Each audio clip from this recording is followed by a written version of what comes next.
Ningependa kuanza kwa Madam Nesta. Tuambie mtumishi wa Mungu, kwa nini kijana na Ukristo? Amen. Kijana na Ukristo. Kijana inuka. Unapoongelea kijana na Ukristo, Biblia inamtazama kwa jicho la tofauti kijana. Hata Mungu mbinguni naye akiwa anamwangalia kijana, anakutazama kwa jicho tofauti.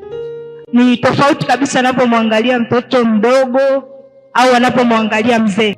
Kijana na Ukristo. Swali letu hapa mtumishi wa Mungu ameuliza kwa nini kijana na Ukristo.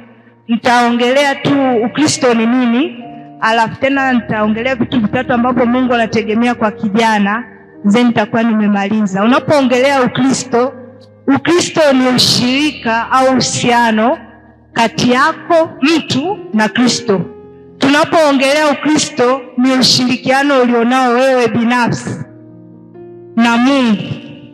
Na hapo sijaongelea ushirikiano au ushirika ulionao wewe na dhehebu lako au dini au ushirikiano ulionao wewe na nani? Na kwaya yako, ila tunaongelea je, wewe binafsi una uhusiano gani na Mungu? Kwa hiyo hapo anza kujichunguza wewe unayenisikia, uhusiano wako na Mungu upoje? Una ushirika gani? Zeni ukishagundua kwamba wewe hauna uhusiano na Mungu ila una uhusiano na dhehebu, zeni hapo hamna Ukristo. Ukishagundua kwamba wewe hauna uhusiano na Mungu ila una uhusiano na utaratibu fulani wa maisha ila sio Yesu Kristo, zeni hapo hauna Ukristo. Kwa hiyo tunapoongelea kijana na Ukristo, tunaongelea ni ushirika au uhusiano alionao kijana na Kristo Yesu. Tunaongelea ushirika wewe kijana kwako ulionao pamoja na Kristo Yesu upoje? Kwa hiyo tunapoongelea kijana na Ukristo, vitu vitatu ambavyo Mungu anategemea wewe navyo. Kitu cha kwanza, tunategemea wewe uweze kumfunua Kristo Yesu. Watu wasiwe na maswali kwa habari ya maisha yako. Tukikuona wewe, watu waseme yes, huyu ni mtoto wa Mungu. Yaani watu wasiwe na maswali zaidi, kiasi kwamba jinsi ulivyo ni majibu tosha kwa watu wanaokutazama kwamba mimi ni Mkristo. Maana yake nini? Watu wanaona jinsi mfumo wako wa maisha ulivyo. Kwa hiyo kama una jitihada za kwenda kanisani, una jitihada za kuimba kwaya, lakini watu wakitazama maisha yako hawamuoni Mungu, hamna Ukristo hapo. Kitu cha pili ambacho tunategemea katika kijana na Ukristo, kitu cha pili ni wewe kuweza kumiliki na kutawala. Kwenye kumiliki na kutawala, maana yake hatutegemei watu wa kanisani wanakuwa na nguvu kanisani tu, lakini wakitoka nje ya kanisa wanakuwa wanyonge, wanakuwa watu wa chini. Hatutegemei hivyo. Ukishasema kijana na Ukristo, maana yake wewe ndani yako umembeba Kristo Yesu. Maana yake wewe ndani yako unatembea na ufalme wa Mungu. Zeni ufalme wa Mungu kazi yake nini? Ufalme wa Mungu una nguvu kuliko ufalme yote duniani. Ufalme wa Mungu una nguvu kuliko mamlaka yote. Maana yake kama wewe ni Mkristo, kijana na Ukristo, maana yake ndani yako tunategemea una uwezo wa kumiliki na kutawala. Na kumiliki na kutawala tunaanza katika mifumo yetu ya kawaida ya maisha. Ukiwa mwanafunzi tunategemea kwamba wewe utafanya vizuri darasani kwa sababu una Kristo ndani yako. Ukiwa katika eneo dogo la biashara umeanza kufanya, tunategemea utafanya vizuri. Ukiwa unajiandaa hata katika eneo la ndoa, tunaamini na huko utafanikiwa, utatawala. Kwa sababu gani? Unaye Kristo ndani yako. Na jambo la mwisho ambalo tunategemea katika kijana na Kristo ni hili. Ukishakuwa na Kristo ndani yako, tunategemea utakuwa na mbegu ya kumtumikia. Biblia inatuambia kwamba wewe ukishamjua Mungu ndani yako, tunategemea moja kwa moja utaanza kumtumikia. Haitoshi tu kusema kwamba mimi namjua au mimi na uhusiano na Mungu, mimi na ushirika na Mungu, lakini hauna mbegu au haujaanza hatua ya kumtumikia Mungu. Amina. Hii hatua mwisho nitatolea mimi mfano mimi hapa binafsi. Watu wengi wanakuwa na visingizio katika swala la kumtumikia Mungu. Mungu anasema kwamba shambani kwa Bwana mavuno ni mengi ila watendakazi ni wachache. Watu wengi wanasema, wengine mimi mtoto Mungu siwezi kumtumikia. Wengine wanasema mimi ni msichana, mimi ni mdada siwezi kumtumikia. Wengine wanakuja na visingizio vingi kama kina Gideon na kina Musa walipokuwa wanaitwa na Mungu, lakini hivyo ni visingizio tu. Mimi nataka nikupe ushuhuda ni kwamba kama Mungu amekupa nafasi ya kuweza kumtumikia, anza na hapo hapo ulipo. Kama Mungu amekupa sauti nzuri, anza kuitumia hiyo hiyo. Kama Mungu amekupa kipawa cha maombi, anza kutumika hapo hapo ulipo. Amen. Usitegemee siku ambapo utaanza kuwa sijui na hela nyingi au kufahamika na watu wengi au kupata msaada kwa watu wengine. Amina. Amen. Amen. Amen. Amen. Wakati huu sasa tunaenda kwa mtumishi wa Mungu pale, yeye atatuelezea. Ndio tuko vijana hapa. Na kwa nini leo tuzungumzie au tufahamu kuhusiana na kijana na mahusiano? Nadhani ni muhimu sana kuweza kuzungumzia kijana na mahusiano, kwa sababu leo hii zaidi ya 50% kama sio 70 ya matatizo yanatokana na mahusiano. Nasoma pia psychology. Kuna siku tumeenda chuo cha afya ya akili Mirembe, tumekutana na wagonjwa pale, wameadmitiwa pale, wana matatizo ya afya ya akili yaliyosababishwa na mahusiano. Mahusiano kama mahusiano sio mabaya, ila tunahusianaje ndicho ambacho kinakuja kuleta shida. Kuna wakati mwingine ni tunasema mahusiano ya kwanza naanza na wewe mwenyewe. Ukishajifahamu wewe ni nani, then itadetermine wewe uweze kuwa na mahusiano ya namna gani. Lakini leo hii watu wengi tunafanya mahusiano tu, yani ni kama vile ni fashion, iko hivyo kwamba kila mmoja na mahusiano na mimi naingia kwenye mahusiano. Kwa hiyo ni kama vile hatujawa na malengo. Brother amesema kwenye uchumi kuna malengo, lakini pia hata kwenye mahusiano lazima kuwe kuna malengo. Leo hii watu wengi wana maumivu, watu wengi wana vidonda kwa sababu tu hawana mahusiano. Naweza nikauliza tu swali sasa hivi hapa, muulize jirani yako aliyekaa naye, mwambie amekutafuta? Kwa hiyo hapa tayari tulipo kuna watu tayari, yani sijui nisemeje, yani kwenye hakuna mahusiano bila mawasiliano. Na mawasiliano sasa ndio ambayo yanatokea hapo ambapo tunasema nini, amekutafuta au hajakutafuta, au bado upo kwenye kelele na sijui kwenye kelele atatoka saa ngapi. Wakati nakuja huku, nimekuja kwenye usafiri wa umma, nikakutana na tulikuwa tumekaa na binti mmoja mdogo tu hivi, yuko kwenye miaka 19 20 hapo. Akawa anauliza eti Sitimali ni wapi? Sitimali. Nikasema okay, sinalijua ile jengo jipya la Sitimo, watu washaanza kulitumia ile Sitimo. Dada ameambiwa na jamaa njoo Sitimo. Sasa akawa anashindwa kusoma Sitimo, akasema Sitimali. Kwa hiyo anaenda, just imagine, hata Sitimo haijui anataka kuingia kwenye ulimwengu wa mahusiano. Huyu hajahusiana kwanza na mazingira yake kwamba kuna Sitimo na kuna Sitimal, then anataka aingie kwenye mahusiano. Kwa hiyo tuseme ni kwamba kabla haujaingia kwenye mahusiano lazima ujue unaingia kwenye mahusiano ya nini na kwa nini unaingia kuhusiana. Kwa sababu pia watu wengine tunahusiana na watu ambao tayari ni wagonjwa. Sio wagonjwa kwa maana ya malaria au labda sijui TB, no. Yani kuna watu wanaumwa magonjwa ya kihisia, yani wana unfinished business, alafu unaingia naye kwenye mahusiano, tayari huyo mtu ni mgonjwa. Na kama ni mgonjwa, subiri kwanza apone, na wewe sio jukumu lako kumtibu. Wewe unatakiwa katibiwe kwenye matatizo ya afya ya akili, ndipo uhusiana naye. Kwa unakuta unahusiana na mtu ni mgonjwa, naye ni mgonjwa, mwisho wa siku tunakuja kuumizana. Asante. Mimi nina uhakika baada ya kutoka hapa tutakuwa tumepona, si ndio? Yaani mtumishi wa Mungu amesoma saikolojia, kuna namna anaweza akakuangalia akajua kabisa kuna jambo. Yule binti aliuliza tu wapi ni City Mall. Amekuja City Mall, amekuja na information zote hizi. Yaani kuna namna hata ukiguna tu atajua huo mguno ni wa namna gani. Mpigie Bwana Yesu makofi. Kwa hiyo hakikisha mahusiano yako na unayohusiana naye yanakaa vizuri. Bwana Yesu asifiwe. Kuna maswali baadhi hapa yamekwisha kunifikia. Mtumishi wa Mungu huyu anauliza, na linaenda kwa mwezeshaji kuhusiana na swala la uchumi, kijana na uchumi. Anauliza, mtumishi wa Mungu umesema ukifikisha miaka 20 unatakiwa uwe umeondoka nyumbani.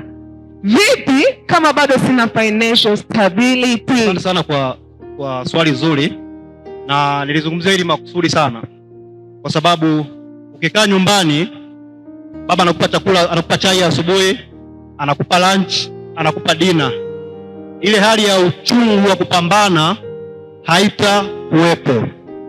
Lakini leo ukiondoka nyumbani kwako ukaenda kupanga chumba cha 20,000, tunaanzia chini kwanza, ukaweka mkeka chini au carpet, ukaanza kulala hapo, akili yako itatanuka, utaanza kujitafuta, utaanza kufikiria napata wapi godoro, si ndio? Godoro linahitaji pesa. Utapambania godoro, utaweka ndani, utatoa carpet, utalala chini. Baadaye picha baridi kinakuja, utaanza kusikia baridi pale chini, utafikiria kununua kitanda, utapambana, utanunua kitanda. Godoro na kitanda vimekamilika, utaweka pale. Baada ya muda mfupi wanakuja wageni kukutembelea ghetto, sofa hamna, kiti hakuna, akili itakuumiza, utaanza kufikiria kwenda kununua sofa, lakini nyumba haitoshi. Kwa utapata akili ya pili pia kwenda kuchukua nini? Chumba na sebule. Na hizi akili zinakujaje? Ile hali ambayo unaipitia ya uchungu ambao unaishi, sawa, hali ambayo unaumia na baridi, itakupa akili ya kwenda kutoka hapo ulipo kwenda kutafuta chumba na sebule. Ukifika huko itakuwa rahisi kwako pia kupata sofa. Nitatoa mfano mdogo tu. Mtu yoyote ambaye anataka kununua gari, ukimsikia anasema gari linakula sana mafuta, kama ni rafiki yako achana naye. Si mmenielewa? Kama ni rafiki yako naomba uachane naye. Ukifikiria kushindwa utaishi kwenye kushindwa. Sawa. Ukifikiria kushinda, yes, utaishi kwenye kufanya nini? Kwenye kushinda. Unapokuwa na jambo lolote linakudrive, linakuongezea akili ya kupambania ile jambo ili uweze kuishi kwenye maisha ya nini? Hatima ambayo unafanya ni unahitaji kila siku. Ila usiishi maisha ya kumuiga rafiki yako. Ishi maisha yako, usiangalie watu wanasema nini, angalia unataka nini. Tuko sawa sawa?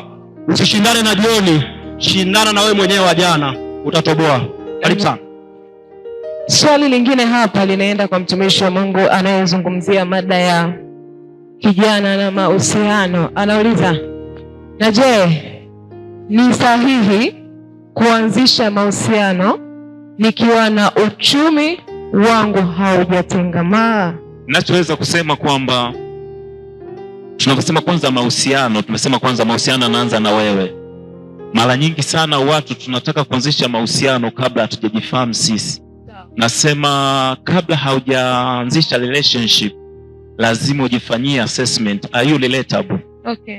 Are you relatable wewe kama wewe? Kuna rafiki yangu mmoja anasema if you met you, will you date you? Yaani kwamba ukikutana na wewe unaweza kuhusiana na wewe.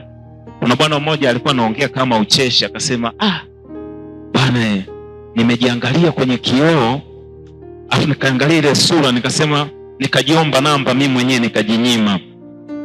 Anamaanisha nini? Kwamba mtoto ni mfano, ni ucheshi, kwamba kuna watu wengine wana sifa za kwao binafsi. Yaani anatakiwa kwanza ajiweze yeye kabla hajaanza kuanzisha mahusiano na mtu mwingine, na kabla factors zingine zikiwepo za uchumi na vitu vingine havipo. Kwa sababu ili uweze kuhusiana lazima uvuke kwanza mtihani wa ile tunasema selfishness. Kwa kuna watu wengine they are mean to themselves. Yaani kuna watu wengine hawaji take care of themselves. Anaweza akamtake care mtu mwingine. Mwangalie jirani yako, anajijali. Mwangalie vizuri tu. Mwangalie kama anaweza akajitake care yeye. Angalia kama anaweza akajitake care. Angalia hiyo sura, imewahi kula baga lini? Kuna sura ukitazama unasema hii sura haijawahi kula baga. Hii sura kunywa soda ni mpaka sikukuu. Sasa mtu wa namna hiyo anaweza kalilate na mtu mwingine. Nikirudi kwenye lile swala la kwamba swala ya uchumi, kwamba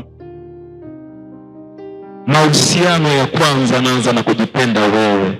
Kwa hiyo kabla ya kuona uchumi, kwa sababu uchumi ni swala moja, unaweza kuwa na mtu mwenye uchumi lakini hana moyo wa kutoa. You can have money lakini hauna moyo wa kutoa. Kuna mwingine ana kile kidogo lakini ana moyo wa kutoa. The issue is not about financial status. The issue is the heart of the giver. Je, yule mtu ana moyo wa kutoa? Hicho ni makofi jamani. Mmesikia hiyo? Mtumishi wa Mungu hapa atazungumzia swala la kuwa na hela na kuwa mtoaji kwenye mahusiano, si ndio? Si ndio?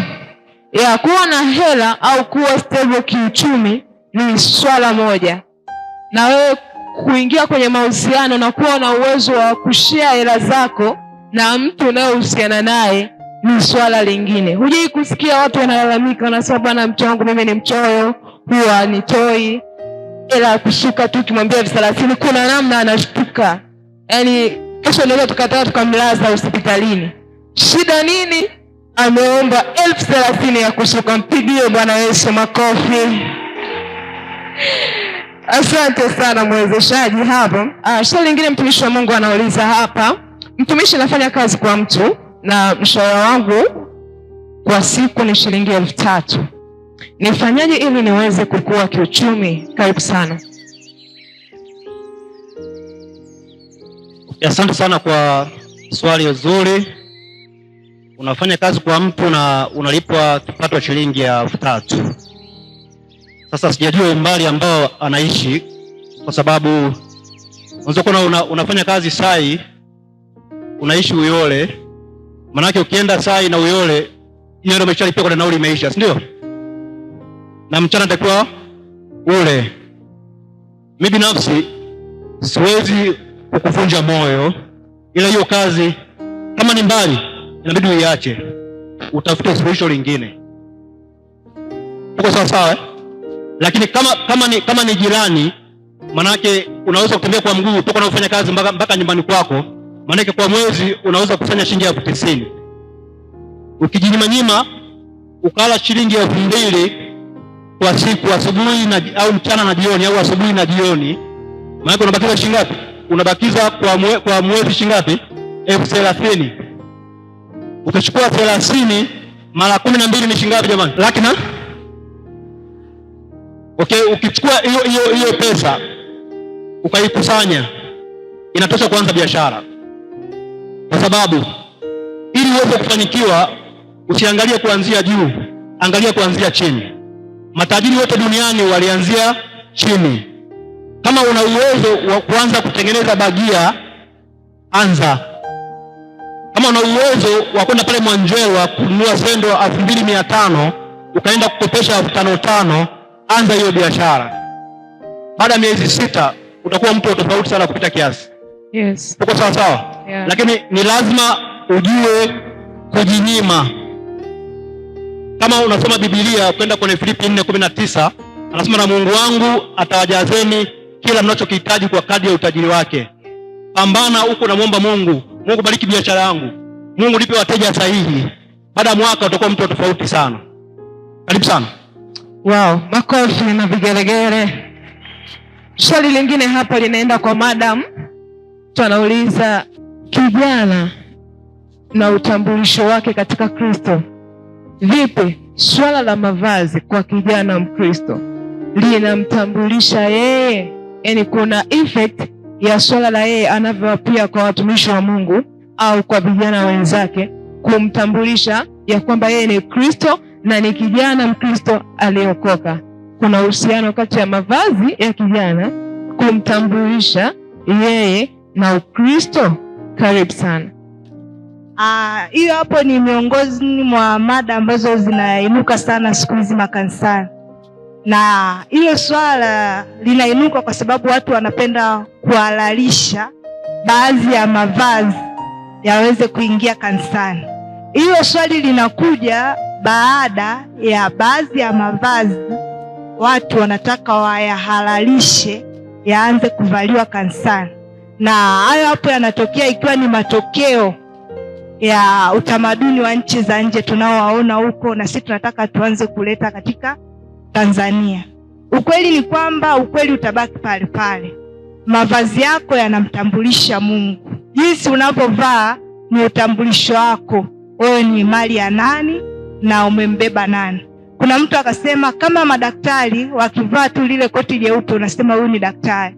kama mapolisi, hata kuje kukwambia kwamba mimi ni daktari, lakini ukiona tu mavazi yake haya daktari unasema huyu ni daktari. Polisi akivaa tu yale mavazi yake unasema huyu ni polisi, bila hata yeye kujisema mimi ni polisi. Maana yake hata tukitoka hapa nje ya kanisa wakituona tu tumevaa wanasema huyu mlokole. Sasa wengine ukitoka kanisani watu wanazidi kuchanganya, sasa huyu ni kahaba au huyu mtoto wa Mungu? Watu hawajui wewe ni nani. Amen. Wengine wanajitahidi wakifika kanisani wanavaa nguo ndefu, ila kutoka nje ya geti wanavaa nguo za ajabu, hadi watu wanakosa kuwashuhudia watu wengine Yesu ni Mungu. Amina. Amen. Kwa hiyo mavazi na Mungu na utambulisho wako kwa Mungu vinatakiwa viende sambamba. Wengine akasema kwamba dress what you want to be addressed. Yes. Unapovaa ndipo watu watakapokusema wewe ni nani. Amina. Amen. Amen. Swali lingine hapa linaenda kwa mwezeshaji wetu pale, anauliza, Bwana Yesu asifiwe. Swali langu ni kwamba kwa nini mtu akiachwa anatamani hata ajiue? Ngoja ni declare interest. Hata na mimi nilitamani kufanya hivyo hivyo nilivyoachwa, na mimi nishawahi achwaga. Kwa msije mkanona kwamba mimi nunda sana, hata mimi nishawahi achwa, nishawahi experience the same. Tunasema kwa nini mtu akitaka kuachwa anatamani kujiua? Ni kwa sababu mahusiano yoyote yale yanatengeneza bond. Ile bond inatengeneza attachment. Hauwezi kujijua kwamba umetengeneza attachment au ile bond mpaka pale yule ambaye umetengeneza naye bond akawa hayupo. Ni kama karatasi umeziunganisha. Kwa hiyo karatasi moja unapotaka kuitoa lazima itaacha maumivu. Kwa hiyo sasa inategemeana na uelewa wake yeye kuhusiana na masuala mazima ya mahusiano. Ndio maana mwingine anaanza kujisikia kama vile kunakuwa na zile hisia za kuona kama vile hafai, ndio maana yeye ameachwa. Lakini wakati mwingine sio kwamba umeachwa au labda umeachika, ni kwamba labda mambo hayawezi, yani ni mambo hayakutakiwa kufanya, yani hayakutakiwa kuendelea hivyo ambavyo yameendelea. Kwa hiyo nadhani cha msingi kabla haujafikia kwenye stage ya kwenda kutaka labda kujitoa uhai au kujidhuru, wanasema sometimes things doesn't happen to you but it happens for you. Yani vitu vinatokea, sio they don't happen to you but they happen for you. Nikisema to you maana yake inakuwa na negative effect, but for you sometimes tunasema rejection inaweza kama ni redirection kwa namna nyingine. Kwa hiyo ninachoweza kumshauri mtu wa namna hiyo, ukiachwa mpendwa, achika. Ukiachwa achika. Achika tu vizuri kabisa, na usijione kwamba wewe ndio wa kwanza kuachika. Watu walishaachika sana. Samsoni kabla hajakutana na Delila aliachwa vibaya sana. Kwa hiyo wewe sio wa kwanza kuachwa, na dunia tangu imeanza watu wamekuwa wakiachwa na kuendelea. Kikubwa ni watu gani unakaa nao watakao kuweza kukusaidia sasa unavyoachwa, unaachikaje. Na tatizo ni kwamba mtu akishaachwa leo anataka prove wrong, anataka anzishe mahusiano mengine. Ndio unasema hajapona sasa.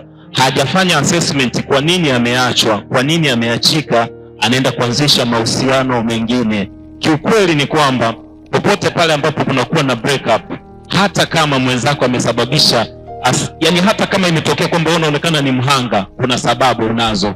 Mwenzako anaweza kusababisha kwa 80%, 20% ni za kwako. Jifanyie tathmini. Safi sana, makofi. Swali lingine hapa ameanza kwa mkuu. Pengine nina biashara ambayo ninataka nianzishe, lakini mtaji wangu haunitoshi. Amesema nikapata mwenzangu wa kuchanga na kuanzisha pamoja. Nini faida na hasara za kufanya hii joint venture? Karibu sana. Okay, asante sana kwa swali zuri, kwamba una mtaji hautoshi kwanza biashara, lakini una partner pia, unaweza mkafanya kitu mkachanga ili kuanzisha biashara. Kwa asilimia kubwa kwa nchi zetu za jangwa la Sahara huko kusini, watu wengi wakianza biashara huwa wanakuwa na mipango mingi mizuri sana, ila huwa hawafiki mwisho. Wengi wanagombana. Mwisho wa siku Kila mtu anataka awe nani? Awe boss kwenye ile kazi, awe mmiliki mkuu, aonekane yeye kuwa mmiliki mkuu.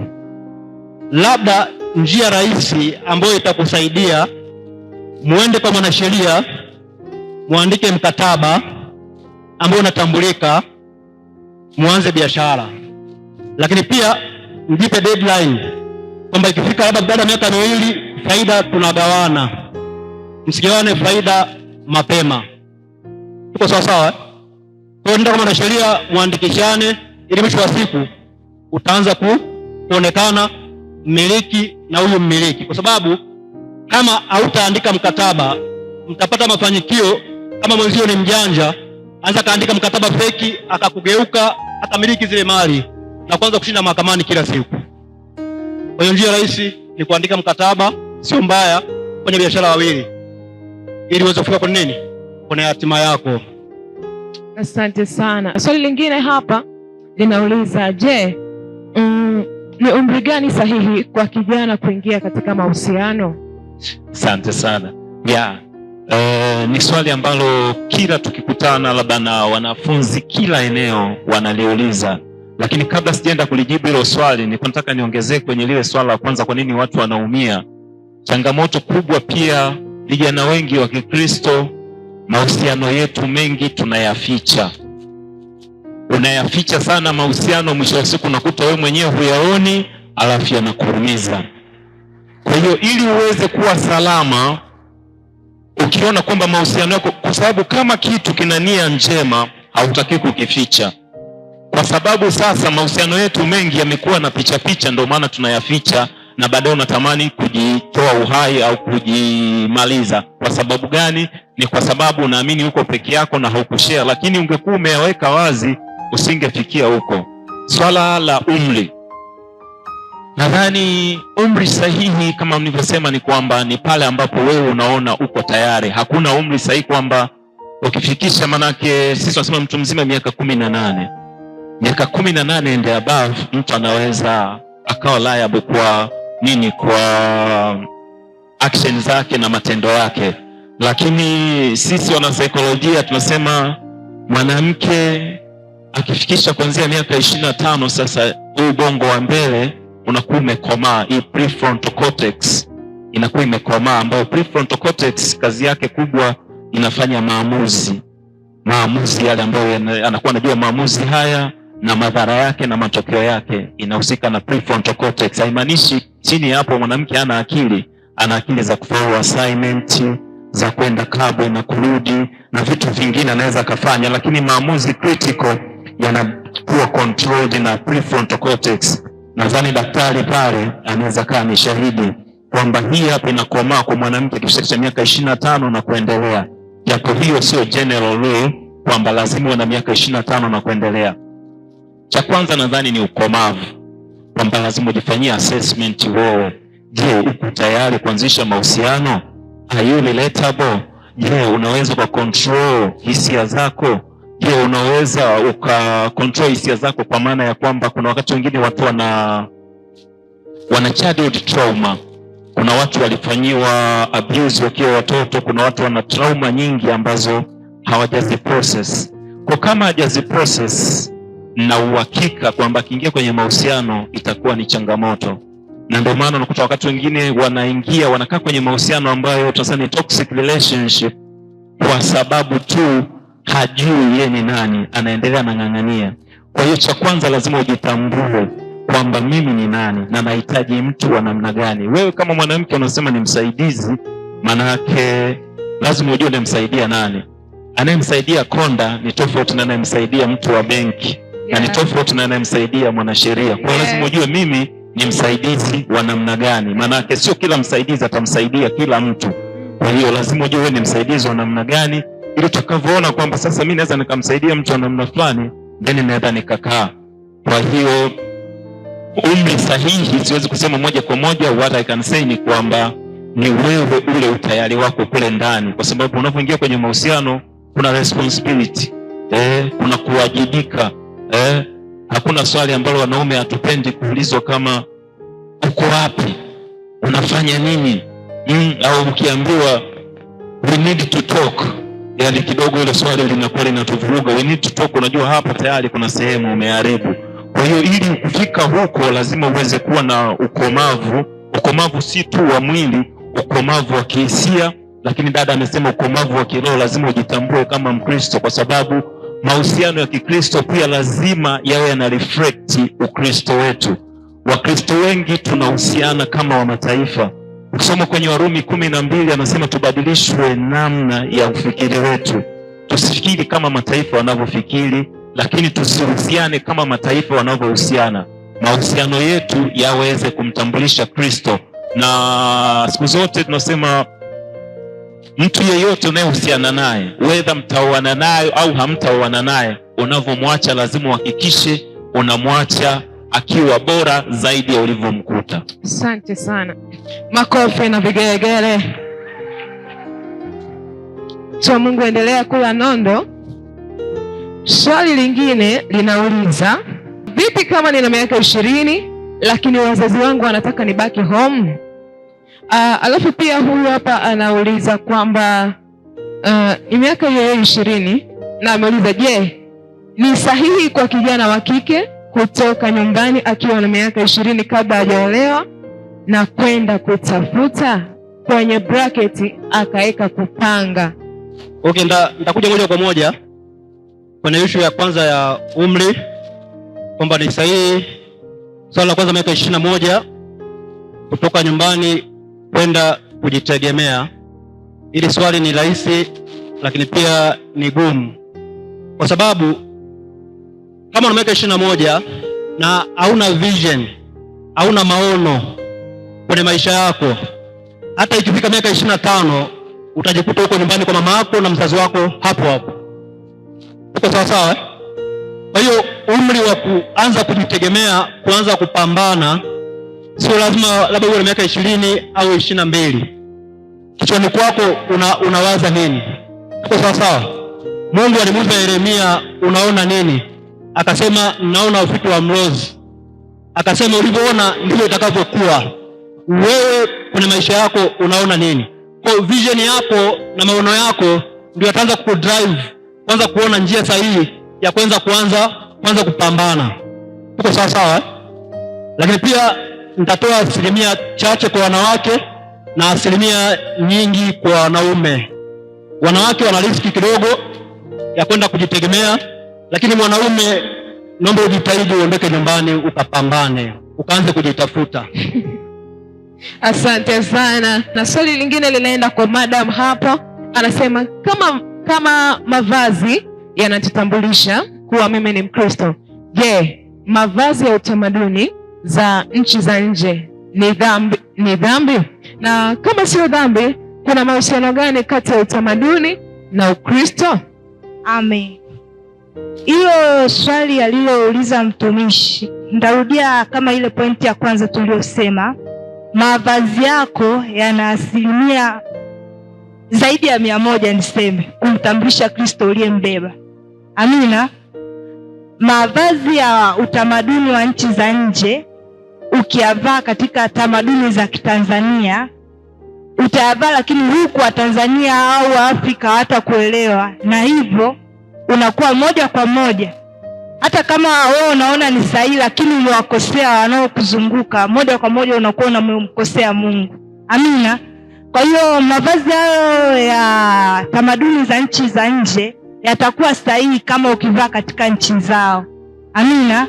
Lakini moja kwa moja tunatakiwa tushike sana kwamba mavazi yako ndio anaomtambulisha nani?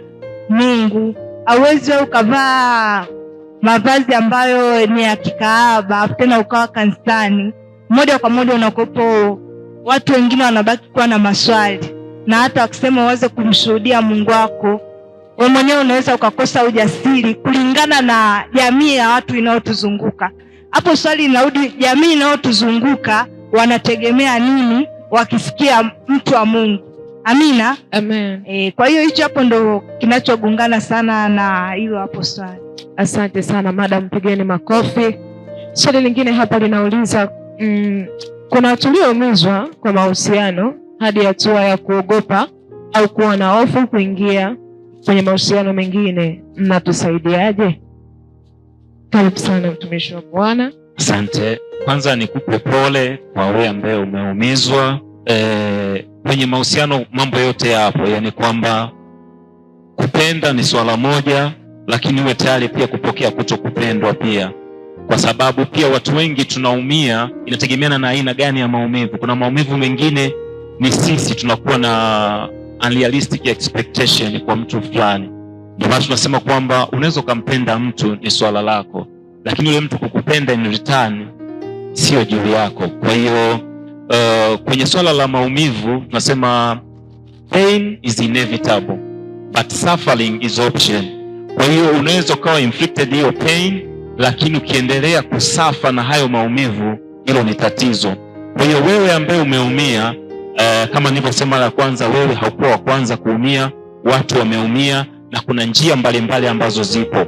Kuna namna ambayo wewe unaweza ukakaa ukazungumza na mtu mwingine na unaweza ukapona. Naweza nikatoa mfano.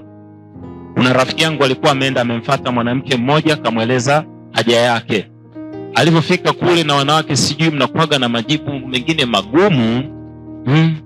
Dada akamwangalia akasema, samani kaka, sikutarajia wewe uniambie mambo kama hayo. Nilikuwa nakuheshimu sana. Akamwambia alikuwa anamheshimu sana kwa sababu mwambie ile swala ambalo yeye amemwambia pale. Kwa yule jamaa kwa namna moja ama nyingine likawa limemuumiza. Baada ya kumuumiza, jamaa hata kula hakula siku ya kwanza, siku ya pili, siku ya tatu amenyong'onyea kabisa, anaona amekataliwa, kwa sababu hofu ambayo wanaume tunayo kubwa ni hofu ya kukataliwa. Na ndio maana nakuta mara nyingi sana wanakuwa sio wepesi kufanya initiatives. Kwa hiyo baada ya kukataliwa, rafiki yake akamwambia, mbona unanyong'onyea kinyonge sana, vipi? Akamwambia, nimekataliwa. Akamwambia, wewe umekataliwa alafu unashindwa kula? Mimi hapa nimekataliwa mara ya 10 na bado naendelea kupambana, naendelea kupeleka nia. Kwa hiyo kikubwa uwe na watu sahihi watakaoweza kukusaidia wewe namna gani ya kupona kwenye hayo maumivu ulionayo.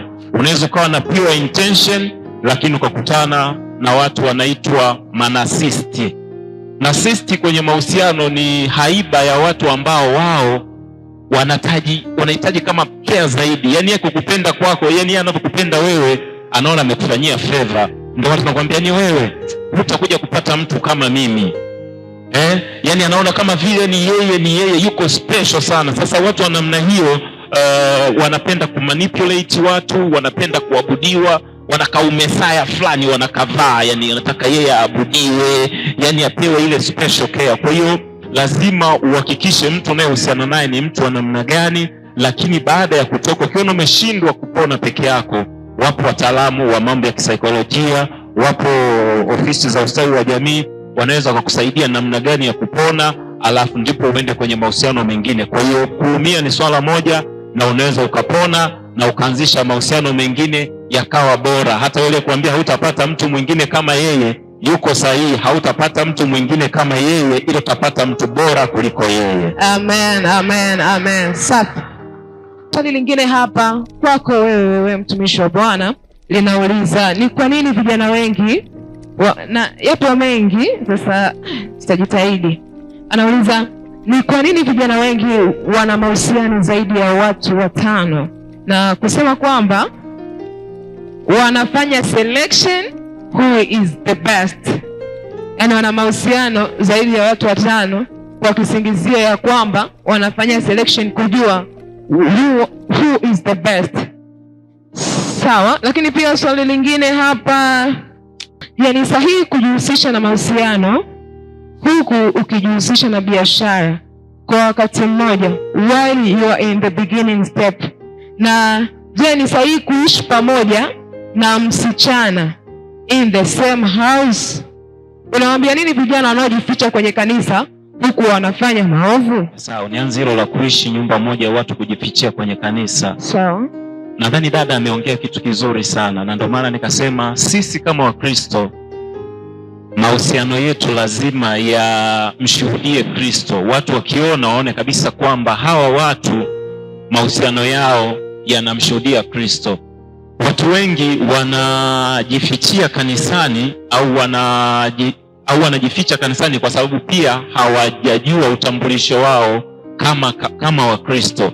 kwamba Mkristo anatakiwa aonekanaje. Kuna rafiki yangu mmoja ni pastor, akasema kwamba wewe kama kijana au kijana wa kiume au kijana wa kike, imagine unakuwa unafanya imagination kwenye mahusiano yako kwamba kwa mfano Yesu angekuwa anafanya mahusiano, je, angehusiana na mwenzako kama unavyohusiana naye wewe? Yaani Yesu kama Yesu angekuwa ameanzisha mahusiano, angehusiana kama unavyohusiana na huyo mtu unayehusiana naye. Na tukarudi pale kwamba watu wengi wana mahusiano ambayo ni mahusiano fiche, wana mahusiano ya siri. Na kuna rafiki yangu mmoja, sorry to say this, akasema kwamba hakuna watu wa rahisi sana kama watu wa kanisani, kwa sababu kanisani tunatunziana ushuhuda. Mtu anaweza akatembea na kwaya nzima, kwa sababu huyu anaogopa kuvunja ushuhuda, kwa anabaki naye. Huyu mwingine tena ataenda kwa mwingine, ataenda kwa mwingine. Kwa nini? Kwa sababu mahusiano yetu yamekuwa ni siri. Kwa sababu early from the beginning, mahusiano yako lazima yaonekane yanaelekea wapi. Kwa sisi kama Wakristo hakuna mahusiano ya field, kwamba uko field kwenye mahusiano, uko intern kwenye mahusiano, alafu baadaye utaenda somewhere. Kwa hiyo mahusiano yako unapokuwa unayaanzisha yanakuwa yanalenga moja kwa moja yaende kwenye ndoa. Lakini watu wengi tunahusiana kama mataifa wanavyohusiana, kwamba wanahusiana kwa sababu wengine wanahusiana, na ndio maana tunakuwa na mahusiano mengi ya siri. Kwa hiyo kijana akija akakwambia anakupenda, kama ni kweli na nia ya dhati, mwambie basi natamani ya mahusiano twende tukayaweke wakfu kwa mchungaji ofisini. Wimbe na tenzi namba 26, Yesu unipendaye, kwamba sisi wakfu, mimi na wewe tuko pamoja. Kwa sababu kwa kufanya hivyo tutapunguza maumivu mengi, kwa sababu mchungaji atakuweza, mbona kijana fulani sikuoni naye bwana, yule na yule kuna jambo 1 2 3 halijatokea. Kwa hiyo nadhani ili sisi tuweze kuwa safe zaidi na tusiumezane sana kanisani, ni lazima mahusiano yetu yaweze kusomeka. Kule kuna address kwamba fulani na fulani wanatarajia kuingia kwenye ndoa, au fulani na fulani wako kwenye mahusiano ambayo tunayatarajia siku za usoni yataenda sehemu fulani. Hatukatai hapa katikati mambo yanavurugika, hata yakivurugika. Kuna kanisa moja watu walikuja kuvunja uchumba kanisani, eti kwamba leo tunakuja tunavunja. Bwana, imeshindikana, kwa sababu sometimes sio kile unayempenda mnaweza mkakaa pamoja. Unaweza ukampenda mtu ila hamwezi mkaishi pamoja. Yaani upendo wenu ni ule wa kukaa pamoja kama kaka na dada, mkasaidiana, lakini hakuna sehemu utaenda. Kwa hiyo nadhani kikubwa tusiweke kuficha. Lakini kwa nini watu wanakuwa na multiple relation ndani ya kanisa? Tunarudi pale pale, watu wanaogopa maumivu. Watu wanaogopa maumivu, ndio maana sasa anaamua kudiversify risk. Kuna bwana mmoja akasema kwenye procurement tunatakiwa upeleke invoice 3. Kwa hiyo naye anasema na yeye anapoingia kwenye mahusiano anakuwa na invoice 3. Kwa hiyo kama Wakristo sidhani kama hiyo ni option nzuri. Hatukatai unaweza kuwa na marafiki wengi, afu katika hao marafiki ukatafuta mmoja, lakini yule ambaye unaamua kuhusiana naye na una safari naye, sidhani kama ni ya Kikristo kabisa ukawa na mahusiano na watu watatu, yani wote na kuna wengine wanaifanya very technical unakuta anahusiana na watu watatu au 4, na anawaambia, anatuma ujumbe mmoja tu, anatuma status, kuna mtu nimemisi, anajijua.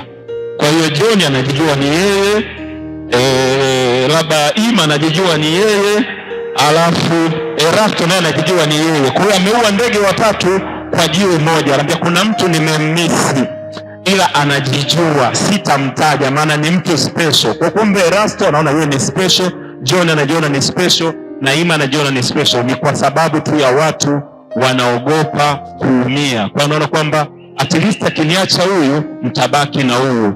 Unaweza kutoka acha na hao wote, sijui usalama wako utakuwa wapi. Asante sana.